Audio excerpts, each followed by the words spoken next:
ये दाऊद के अंतिम शब्द हैं।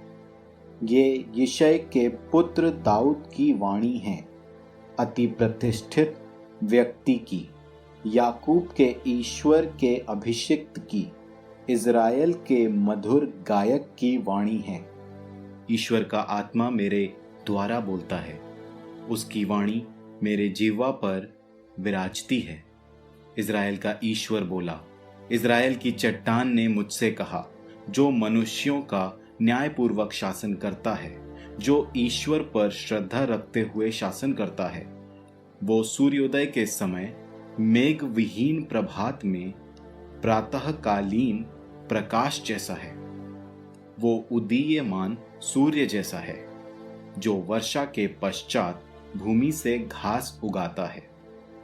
मेरे वंश को निश्चय ही ईश्वर की कृपा दृष्टि प्राप्त है।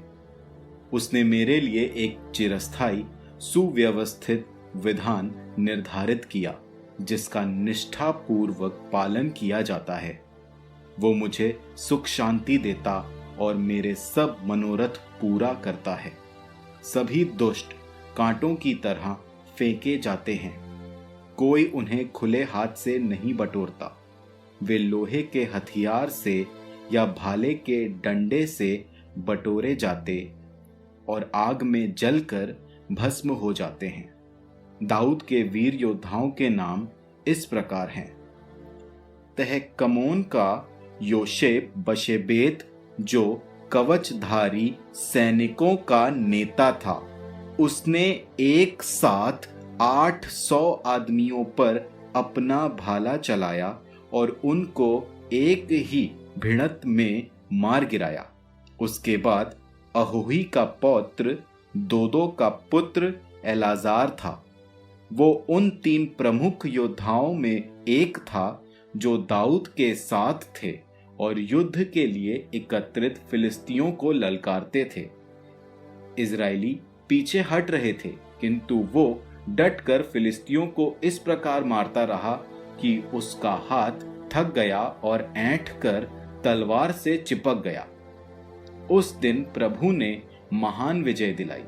लोग उसके पास वापस तो आए, किंतु केवल मृत व्यक्तियों को लूटने के लिए। इसके बाद हरारवासी आगे का पुत्र शम्मा था। फिलिस्ती किसी समय लही में एकत्रित हुए। वहां मसूर का एक खेत था।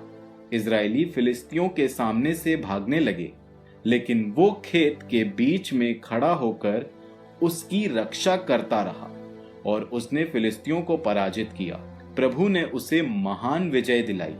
एक बार फलस के समय 30 प्रमुख योद्धाओं में 30 अदुल्लाम की गुफा में दाऊद के पास आए।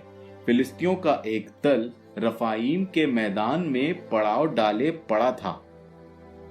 उस समय दाऊद अपने किले में था और फिलिस्तियों की एक टोली बेतलहम में पड़ी थी। तब दाऊद ने ये इच्छा प्रकट की, बेतलहम के फाटक वाले कुएं से कौन मेरे लिए पानी लाएगा? इस पर ये तीनों वीर योद्धा फिलिस्तियों के पड़ाव को पार कर बेतलहम के फाटक वाले कुएं से पानी भरकर दाऊद के पास लाए। परंतु उसने उसे पीना अस्वीकार कर प्रभु के सामने ये कहते हुए उंडेल दिया, प्रभु ना करे कि मैं ऐसा करूं। क्या मैं इन आदमियों का रक्त पीऊं जो अपने प्राण हथेली पर रख कर वहां गए? उसने उसे पीना अस्वीकार किया। ये इन 3 वीरों के कार्य हैं। सरूया का पुत्र योआब का भाई अबीशै कवचधारी सैनिकों का नेता था। उसने एक साथ 300 आदमियों पर अपना भाला चलाया और उन्हें मार गिराया। इस प्रकार उसने 3 प्रमुख वीरों की तरह नाम कमाया। वो तीनों से अधिक सम्मानित था और उनका नेता बन गया, परंतु वो उन तीनों में सम्मिलित नहीं किया गया। यहोयादा का पुत्र बनाया भी वीर योद्धा था। वो कबसएल का निवासी था और बड़े कारनामे करता था। उसने मोआब के 2 वीर योद्धाओं को मारा। किसी दिन जब बर्फ पड़ रही थी, उसने एक गड्ढे में उतरकर एक सिंह को मारा। उसने एक दैत्याकार मिस्री को मारा था। मिस्री हाथ में एक भाला लिए था, किंतु बनाया हाथ में गदा लिए उसके पास गया। उसने मिस्री के हाथ से भाला छीनकर उसके ही भाले से उसे मार डाला। ये यहोयादा के पुत्र बनाया के कारनामे हैं। वो भी 3 प्रमुख वीरों की तरह प्रसिद्ध था। वो 30 प्रमुख वीरों में सबसे सम्मानित था, किंतु वो 3 प्रमुख वीरों में सम्मिलित नहीं किया गया। दाऊद ने उसे अपने अंगरक्षकों का प्रधान बनाया।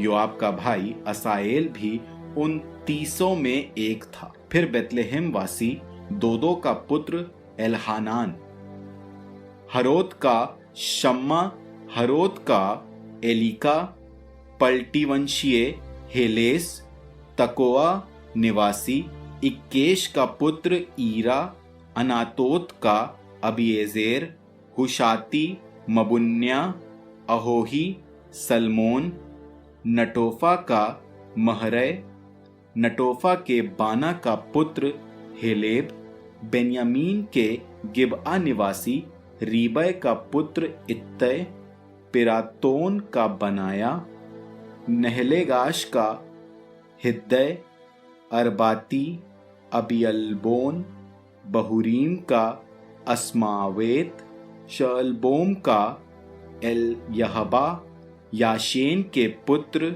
योनातान, हरारी शम्मा, हरारी शरार का पुत्र अहियाम, माकावंशी अहसबै का पुत्र एलीफेलेट, गिलो के अहितोफेल का पुत्र एलियाम, करमेल का हिस्त्रो, अरबी पारै, सोबा के नातान का पुत्र यिगआल, गदी बानी, अम्मोनी सेलेक, बैरोत का नहरै, जो सरुया के पुत्र योआब का शस्त्रवाहक था, यित्री ईरा, यित्री गारेब और हित्ती ऊरिया।